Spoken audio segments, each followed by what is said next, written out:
آدھی رات، کچھ ایسے واقعات جو انسان زندگی بھر بھول نہیں پاتا۔ حاشر اپنے آفس میں کام میں مصروف تھا، لیکن آج کام کے زیادہ ہونے کی وجہ سے اسے گھر جانے میں بھی دیر ہو گئی تھی۔ جب وہ فارغ ہوا تو گھڑی پر 12 بج رہے تھے۔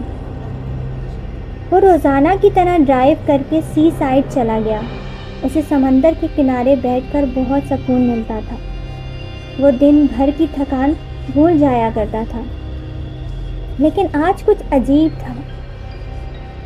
اس نے دیکھا کہ ایک لڑکی بیٹھی زاروں قطار رو رہی ہے۔ حاشر نے اس کے پاس جا کر اس کے رونے کی وجہ پوچھی۔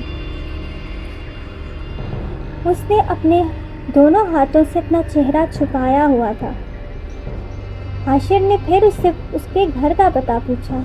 حاشر سوچ رہا تھا شاید وہ اپنے گھر بھول گئی ہے، لیکن اس نے روتے روتے حاشر کو بتایا کہ کسی نے اس کو دھوکہ دیا ہے، اس کا دل دکھایا ہے۔ یہ کہتے ہی وہ دوبارہ رونے لگ گئی۔ اس کے رونے کی آواز سے حاشر کا سر پھٹنے لگا تھا اور وہ بے ہوش ہو گیا۔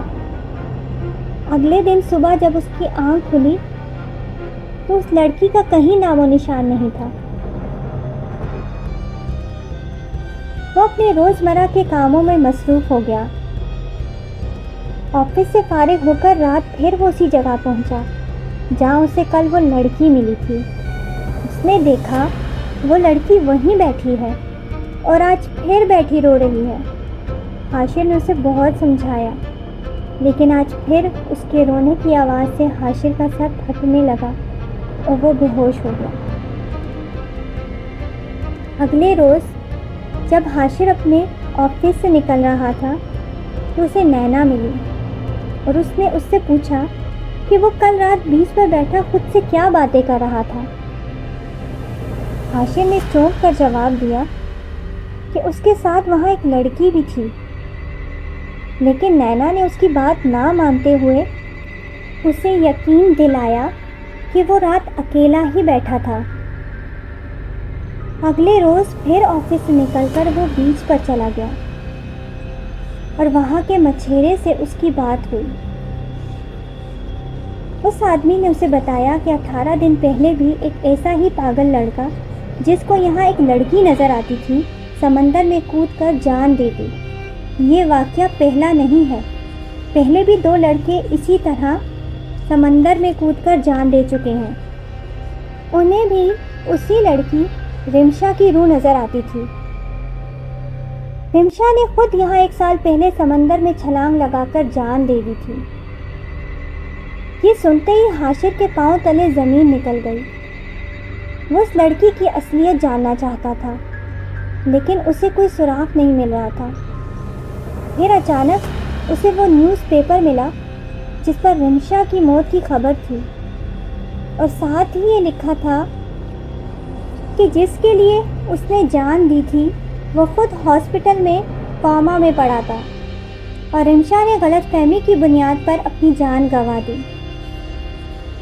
حاشر فوراً وہ نیوز پیپر لے کر سمندر کنارے گیا اور رمشا کی روح کو بلانے لگا۔ رمشا نے حاشر کی ایک نہ سنی اور وہ غصے میں آ گئی۔ اس نے زوردار چیخ کے ساتھ حاشر کا ہاتھ پکڑا۔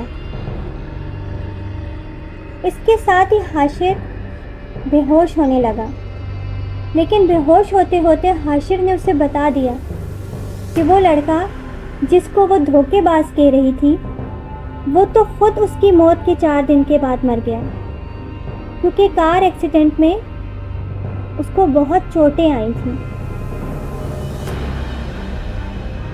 یہ سنتے ساتھ ہی اس نے حاشر کو چھوڑا اور واپس پانی میں چلی گئی۔